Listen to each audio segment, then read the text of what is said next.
before we got here, we made soul contracts, and we decided we needed to meet this person to flush out this challenge to get us to grow, to become a better version. Wisdom erases karma. As we work on ourselves and discover and have these insights and let go of the ego and make sense of things and learn that from them, our personally we grow as human beings, but we also affect the consciousness of humanity, which is great, and we clear our karmic debts. Welcome to Soul Sisters Get Real, the show that goes deep in who we really are and why we are really here. We're your hosts, Caryn from the States and Eleni from Australia. We've had heartfelt conversations as soul sisters for years, and we're ready to share our truths, stories, and life lessons with you. And to inspire you to connect to your truest essence, which resides deep within your soul. There'll be tears, there'll be laughter, and there'll be no holding back. So sit back, relax, and let's get real about the things that truly matter. Hello, we are so excited today to welcome Randi Light, founder of Enlightened Living Hypnosis Academy. Randi is an award-winning hypnotherapist, hypnosis instructor, author, healer, and peak performance coach. And today we are going to talk about karmic debt and unconditional love. So as we get started, welcome, Randi. We are so excited to have you here. Oh, I love being with my soul sisters. I'm so happy to be here. Thank you. I know, we're so excited. So I just saw Randi a week or so ago at a hypnosis conference, and the three of us hung out together in New York and St. Louis, and Randi is truly one of our soul sisters. So we have some really great stuff to talk about today. And again, thank you so much for being here. It's my pleasure. This is really exciting. I love the three of us being together like this because the three of us hung out in so many different cities in the States with, at the different hypnosis conference because we're all hypnotherapists. And I've got so many fond memories of running around New York City and rooftop bars with Randi. So welcome, my beautiful soul sister. Oh, just so good to see you again. Yay. So we're really excited about speaking about your spiritual awakening in our podcast. So in this episode, can you tell us, we're going to go through what actually happened, what the insights, what the learnings were, what helped transform your whole perspective and belief system in the world. But before we do that, let's go back a little bit, and can you just paint a picture of your life just before your spiritual awakening? Well, I mean, we have to define what a spiritual awakening is. All I know, I actually can't necessarily even say what happened other than what got me wanting to take a chakra healing class. When I was in my early 20s, I just remember wanting to take this class. I think I started looking into yoga. I was always into astrology, even when I was in 5th grade. And I'm a Libra, so it was very easy to, most Libras usually fit into the mold of things that you read in horoscopes and astrology. So I was like, oh my God, what is this? That's so me. But I remember in my early 20s taking a chakra healing class. But back then, they taught you to suck sickness out of the chakras. So it was a new thing for me. Now we do it the opposite way. But when I was practicing on one of my girlfriends and I got to her sacral chakra, I literally felt a blast of energy go into my hand. And I was like, oh my God, that's so cool. I felt something.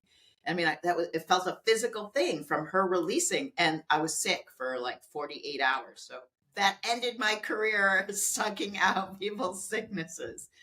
But that really got me to look at that there is something more to this. But really, when I met my first soulmate, my son's dad, and I mean, so many miracles happened when we first came together, but I knew him before.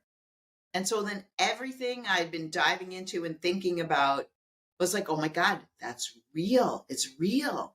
I know him.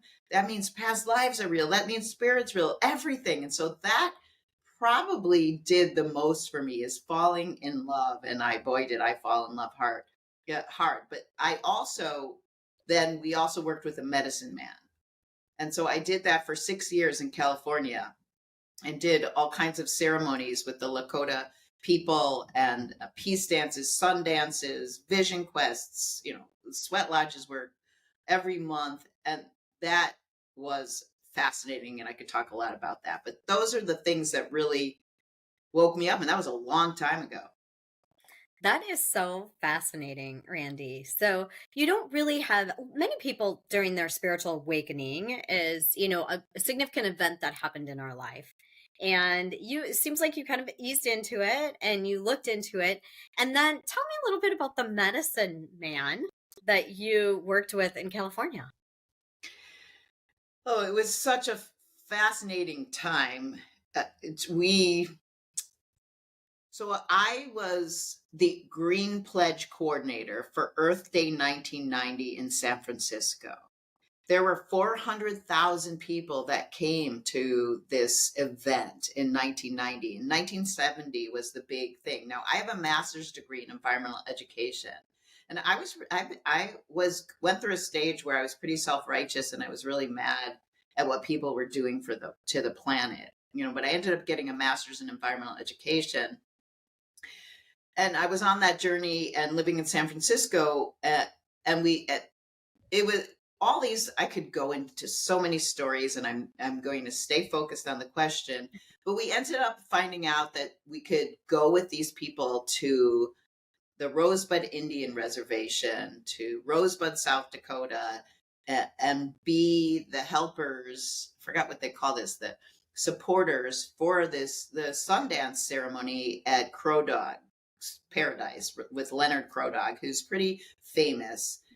So my medicine man worked with Leonard, but also Leonard's dad, Henry Crow Dog. And so they're famous. They're in all the history books because Leonard was part of the American Indian movement, and Mary had a baby while they were being shot at Wounded Knee. Okay. And so they ended up getting married, Leonard and Mary, and he took care of the baby. But so I ended up going to this ceremony that changed my life. And you're there 8 days, and there's so much magic. But that's where we met our medicine man, Luciano Perez, and he stayed attached to the tree for the 4 days of the ceremony, like literally attached, right, with his skin to the tree of life. And that's a whole incredible story. But he was this incredible human being, and he trained with Henry. Now, the thing that makes Leonard Crow Dog stand out is because his dad wouldn't let them take him away.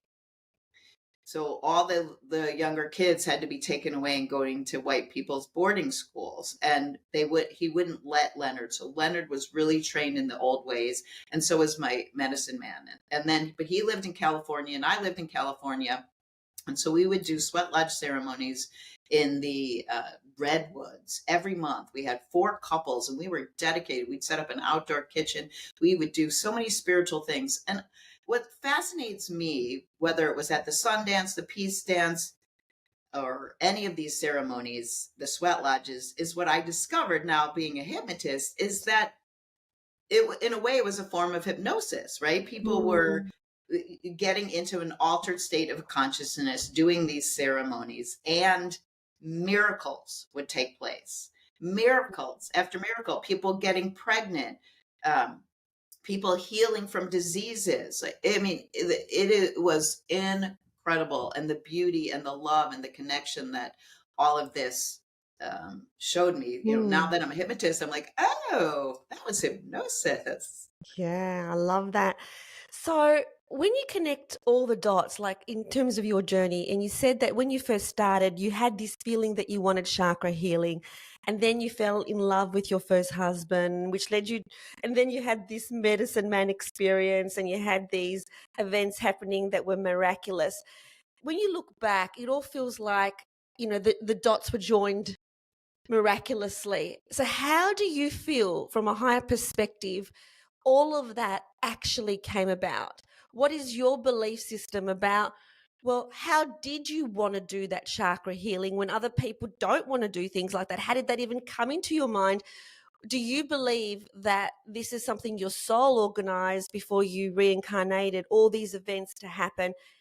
Tell me about, your belief system around all that, Randi.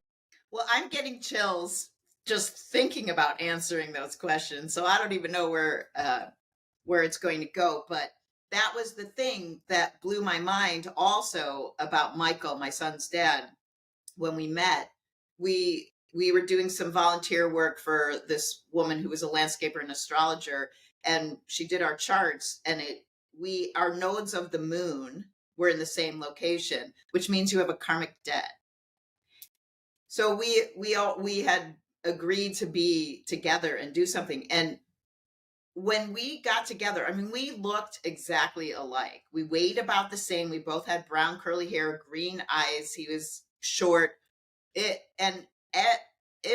both were the numerology. We were both number 22s, and magic happened everywhere. I fell so in love that my vibration was, I mean, like his roommate, Michael's roommate, decided to write his wedding vows and like read them to us. Like, we went to the beach, there was a whale, a bluebird came and spent the night with us and ate Michael's seeds and offerings for the spirits. So definitely predestined, karmic debt. And the thing that I think of now is people have these ideas of soulmates, meaning that it's like, oh, it's going to be all rose colored glasses, everything's beautiful. And it's like, no, it's, 'cause a lot of times it can be like a karmic debt, right? That you are working through to heal, to become a better you. I love that. Thank you for sharing that, because it really does speak into how you can be deeply, deeply in love with someone, and yet there is a certain journey or a path that we are to, like, that's what our life is supposed to be. And it doesn't mean that when you had that relationship that you weren't deeply in love. No, we were so in love. Like like I'm even scared because I'm looking for soulmate number 3 right now, right? Because I had another one, but I don't want to say I want to fall in love again, because I fell. Like, I didn't know who I was. I lost myself, right? Yeah, But I love it. But here's the thing one of my big takeaways. All this magic happened. We were in love, and I truly felt like love could save the planet. Okay, I was already thinking I was here to save the planet. Like, I really, that's how that youth energy is. Oh, I can save the planet, right? I mean, Yeah. I'll do, I can do whatever it takes. I'll save Mother Earth, but I did really believe that love could do that. And I really felt like that. And all this magic happened. And how I've applied that in my life today as a hypnotherapist is, you guys know, with the Essential Four and the book and the program, like, people, if you want to work with me privately, you have to sign an agreement to promise to stop self-criticism, right? To become your own BFF, to learn to love and accept yourself. And that is the essence, I believe, of everything, because as we love ourselves, our vibration gets higher. We have a more positive effect on the planet. We bring into more positive things into our life and can handle more things because we know we have each other's back, and we are so much more intuitive. Yes. Absolutely. And with this self-criticism thing, Randi, it's like, it's so interesting because when I hear people criticize themselves, it's just so jarring to me. Like, I can't even bear it. My mum, who's nearly 92, does this about herself all the time. She actually thinks it's a good thing because that you shouldn't big note yourself. She's very, very Christian, and she holds Christian belief systems. And she constantly, even though she's able to do everything at nearly 92, if she forgets something, she'll say, oh, I'm such an idiot. Like, I've lost my mind. I'm such an idiot. I said, Mum, most people your age don't even know their own name. Like, you're amazing. You're amazing. Please stop calling yourself these names.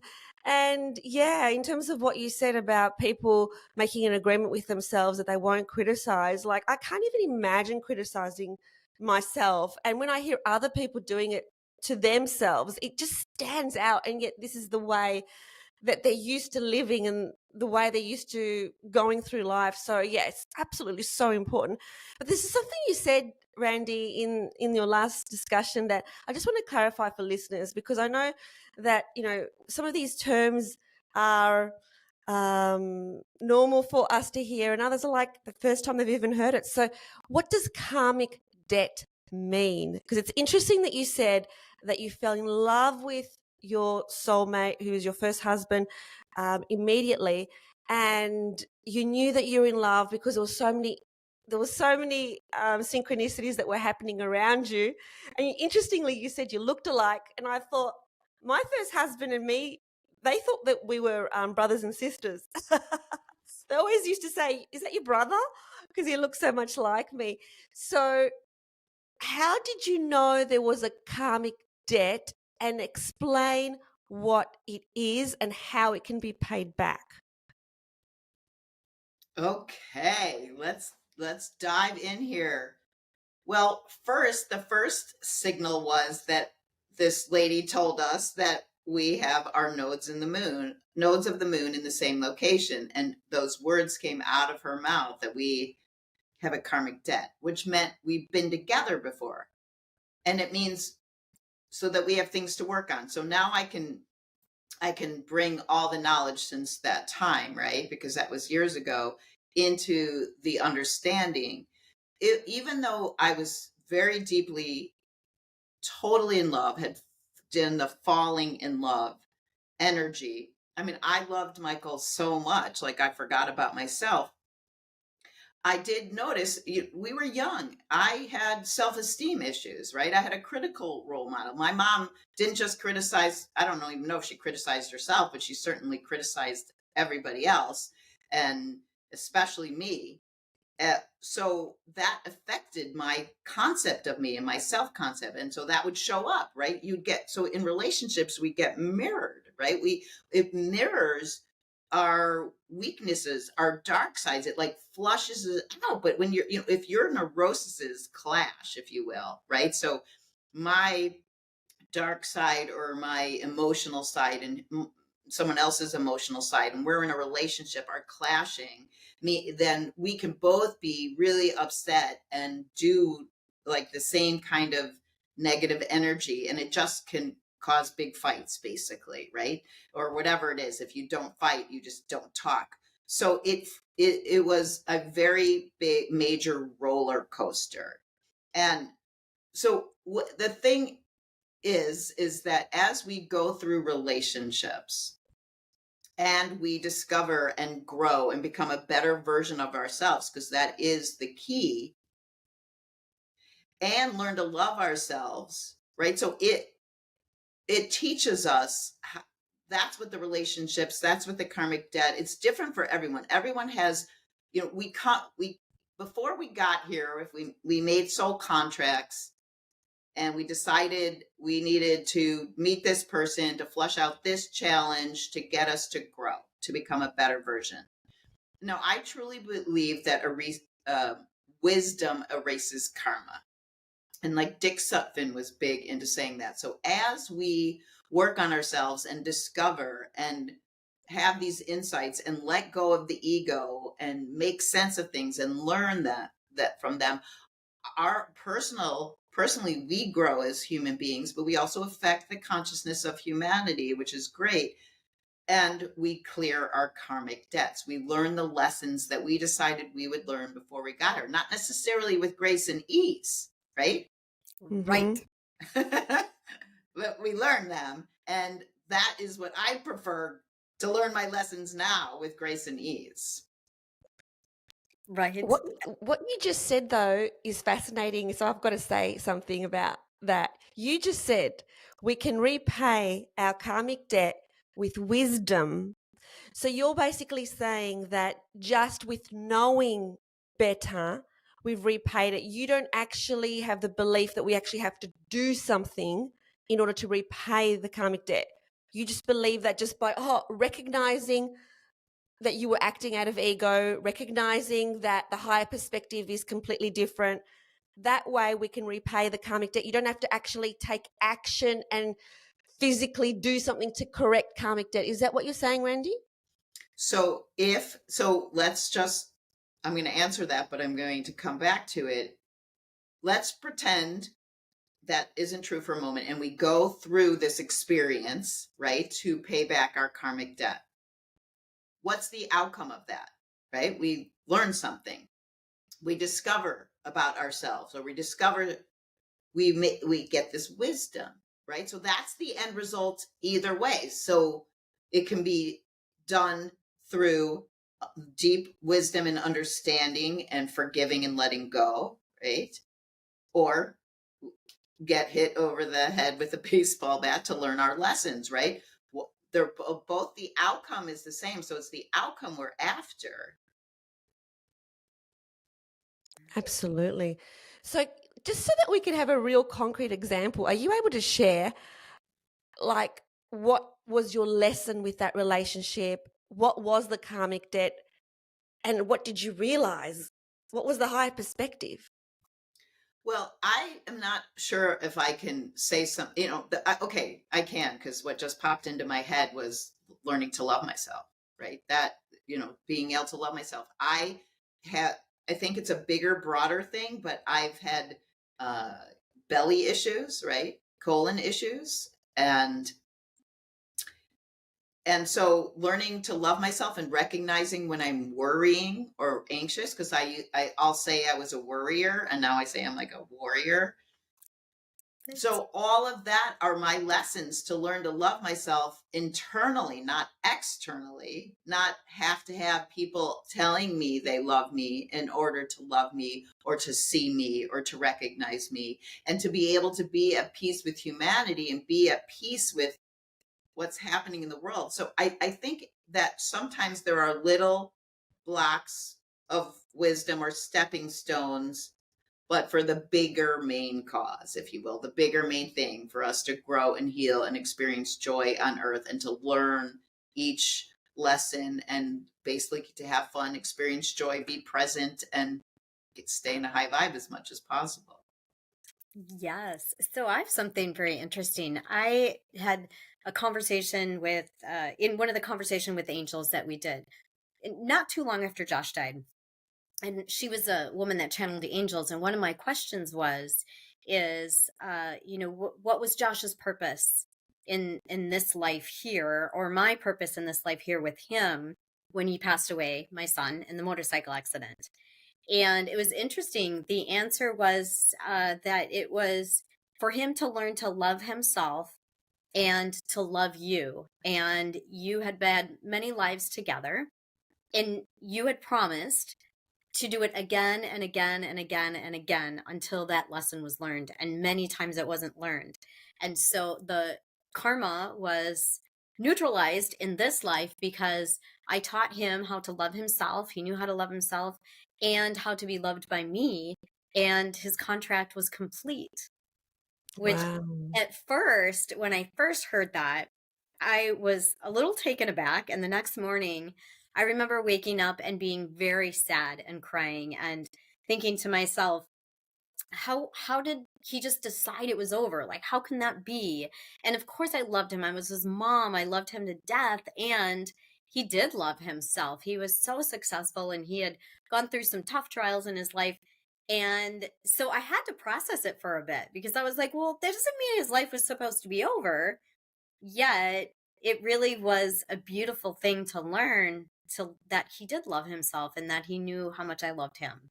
So on that note, yeah, that's a big deal to learn to love yourselves. I mean, on my website is a love yourself quiz, like to check and to see where you're at, and then go back and check in again, right? Because there's levels, right? There's levels of it. And yeah, that's a weird, interesting thing. And you said, love him to death. Like, isn't that interesting Yeah. that Yeah. you just said that? And there's no way you loved him to death. You loved him, right? But I feel like when kids go early, that they're master teachers. Yeah. They're master teachers, right? We have our own. I mean, I love that, and I think that's great that you could take that your energy and his energy were at the right place at the right time to help someone love themselves. But he had reached a level that very many people are trying to get to, and he had done it. He had done it Yeah. with your Absolutely. help.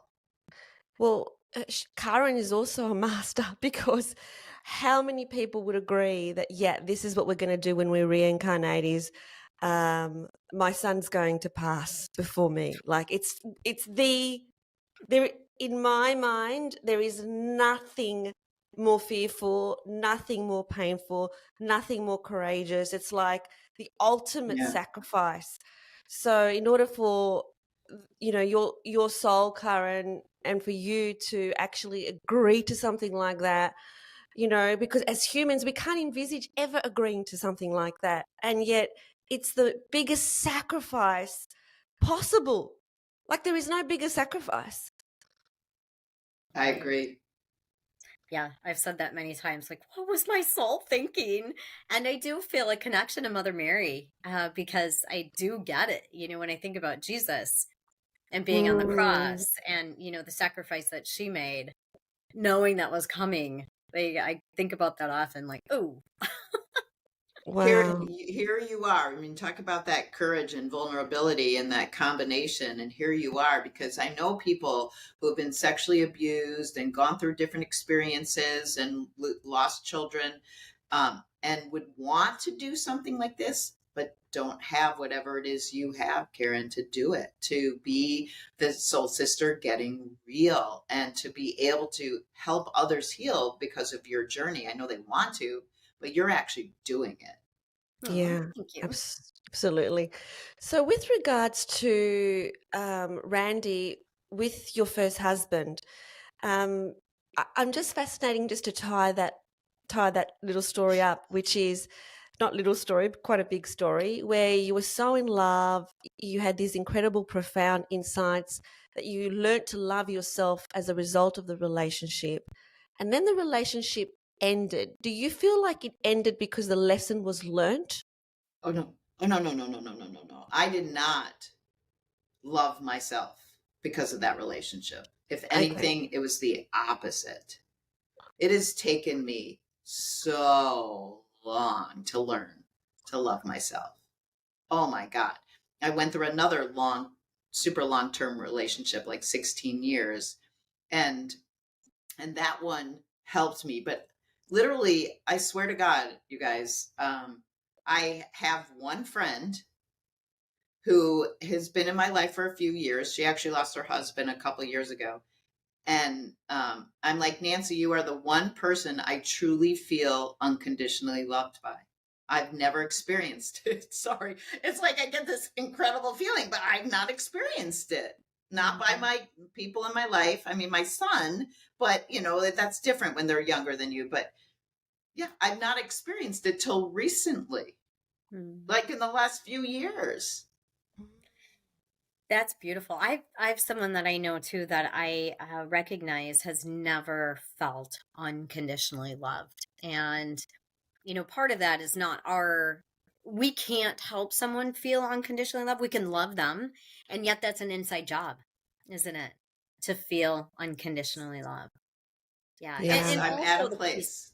yeah, and also What's the it? pieces, like having someone that loves you no matter what, because we all mess up, right? We all mess up as humans, and yet it's also that at what point do we accept it as an unconditional love? Yeah, and what does that actually mean as well? Like, for me, after my spiritual awakening, the meaning of unconditional love changed and had a different meaning. It was more so this is unconditional love. I thought that I unconditionally loved so many people in my life, but yet there was a condition, right? The condition was that they needed to, treat me in a certain way, or they needed to be around me in a certain way. So that's a condition. That's conditional love. So even when we think that we unconditionally love someone, we don't necessarily. Even our own children, we have expectations of them. And so now I realize that what it means for me, I don't know what it means for you, Randy, and I want to hear what it means for you. But for me, it means there's nothing that this person could do, nothing, even in the moment, even if they're the most ungrateful, they don't give me any love back, they don't send any love my way. I love them so much, and I don't have any resentment. I don't have any expectations. They don't have to do anything different, even for themselves, even for their own life. Because I know prior to my spiritual awakening, I expected certain things from my son. Like what I expected was for him to be happy. And I wanted him to be happy and show up in a certain way. That's what I really wanted for him. And then I realized, no, it's however he wants to live his life. So what is it for you, Randy? What's unconditional love for you? Well, remember, I'm a baby. I'm a beginner. I'm like in kindergarten with unconditional love. Now, I feel like I can I love you guys. I love the world. I feel loved.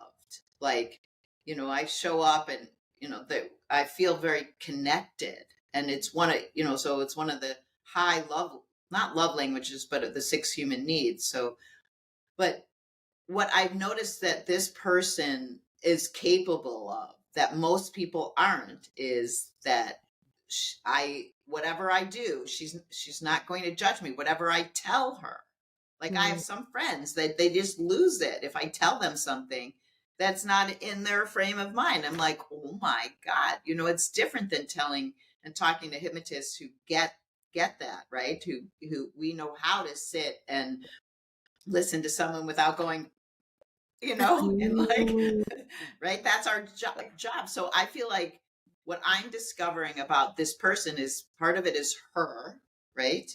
It's how she has decided to show up and who she wants to be and to love unconditionally. And I feel that I do my best to do that for people as well, right? And then people feel safe. They feel like they can communicate. And as hypnotists, I think we do that naturally. So it's basically the judgment thing, and we know we're judging machines, right? But we want to do our best to be more of observers and love people anyway. And right now, it's a big deal. Like my son is here; he's looking for work, and I'm always wanting to help him try to find his career, right? And want him to be happy. And so, what happens? But we have discovered how to get, if we butt heads and then process it a little bit and then get back to love.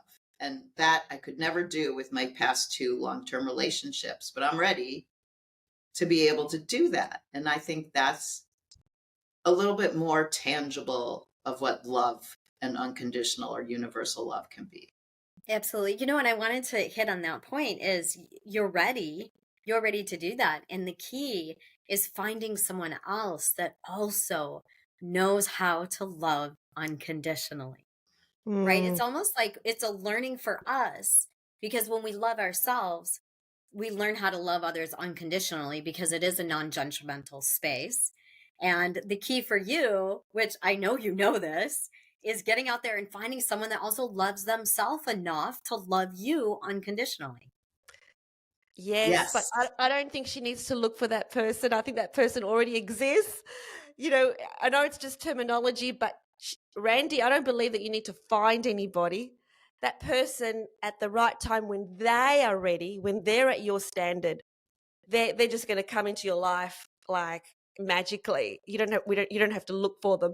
It doesn't mean you don't take action, of course. So that doesn't mean that you don't take action and think you're looking for them. But somehow they're just going to arrive in your life. I mean, that's what had happened with me. When I was at a point where I was completely okay with myself and I was in love with myself, I didn't look for a relationship, but the person came into my life and we both did not expect that it was going to go that way. And, it's just such a blessing, and there's so much gratitude there. Yeah, that person's already there. Like that relationship has already happened. Yes, past, present, and future all happen simultaneously, right? Yeah, In the absolutely. quantum field. Yeah, but this whole topic about unconditional love is so huge because, yeah, it's such a huge thing as to even when we think that it's unconditional, what is the condition? Even the condition of wanting your son to be happy, because I relate to that because that's what my condition was. When I let that go, he became happy. When I let the need for him to be happy go, because I was holding on to, I just want him to be happy. I just want him to be happy. I just want him to be happy. That's all I cared about. My whole life was revolved around my son being happy. And then when I said, you know what? This is his journey, and the way that he lives his life is up to him, and he will find happiness in whatever way it comes his way. It may not be this year, it may not be in 5 years, may not be in 10 years. The moment I literally let that go, like cut that need off for him to be happy, he was happy. Yeah. Fascinating. That's the wanting, right? The more we want doesn't happen. Although with unconditional love, what comes up for me is that we can have unconditional love for someone and still not like some of the stuff they're doing. So when I think about unconditional love for my boys and others that are in my life, it doesn't mean I approve of 100% of what they do. It doesn't mean that I think that they should do something that like they're choosing to do, that it's right. And yet, even with the choices they make, which can be bad choices sometimes, I still love them with all of my heart. So for me, it's not about what you're doing or if I like what you're doing. It's no matter what you're doing or whatever you do, I will still love you and I still love you deep in my heart. And most of the way I can explain that is how we feel as parents is, that's Absolutely. the easiest unconditional love is toward our children. Yeah, but also then to look at the perspective of who says that what they're doing is bad. That is just a subjective opinion, right? Like, and to actually to ask ourselves that question, like we think it's bad. Like I used to think it was bad that my son would game for so many hours a day, but that's where he was at that point in time in his life. I used to think it would be good for him to get out into nature and to connect with people and the earth and so on. But that's what he needed at that point in time. So who says that was bad? Like it's our own programming that says this is bad, this is good, but it's all part of the journey, right? Yeah, absolutely. Absolutely. It doesn't mean it's right or wrong or good or bad. I don't think it's okay, but I still love you. So yeah, you're right. Okay. So that's there's the examples of the karmic debt, right? So it's not just with an intimate partner, but our children, right? So it's a similar thing with my son and I. Him in my life and your son in your life, going through being gamer, and we are we work with help people overcome anxiety and depression, right? We do this all the time, and we know how to help people, but they have to want to be helped. But so there's this karmic debt we're working on for us to grow. And it sounded like, Eleni, you figured it out. You figured out how to let it go. It took a while, but you did it. And it's And hard. then It was hard. It's really hard to let go of wanting your child to live a certain way because you want happiness for them, not because, but you've got to realize that's for you. And so you need to let that go. It's hard. It's not easy. But once you do it, it's like a muscle that just continues to get stronger and stronger. You start to be able to let go of every belief system you have about anything, anything. Anything that you consider to be good or bad, it's like you look at everything and say, who said that's good and who said that's bad? I do my best to not have those words in my vocabulary, good, bad, right, and wrong, right?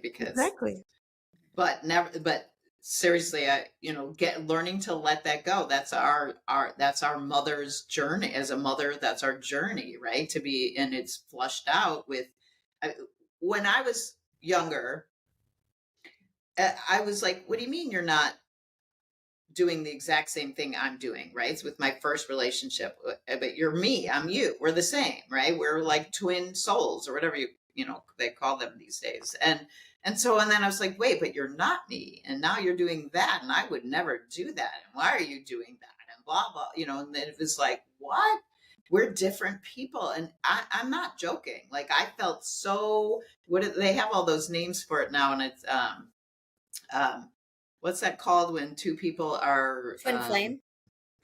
Twin flame, but when on the darker side of when we're codependent, when we're so there's some level of codependency, and recognizing that that you're your own pillar, they're their own pillar, and there's a third relation.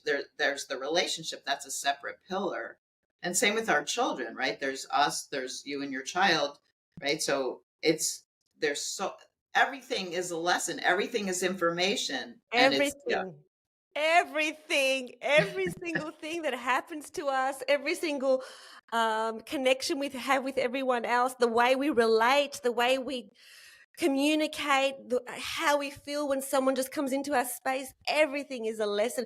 So what is your biggest lesson, Randi, do you think at this point in time in your life, that you, having gone through all your experiences and challenges, what is your biggest lesson? Oh my goodness. Is that the question that you guys were talking about? No. Okay, and that's not even one of our questions. I was recently on another podcast with Sage, and he's like, and what's your definition of God? I was like, you could have told me.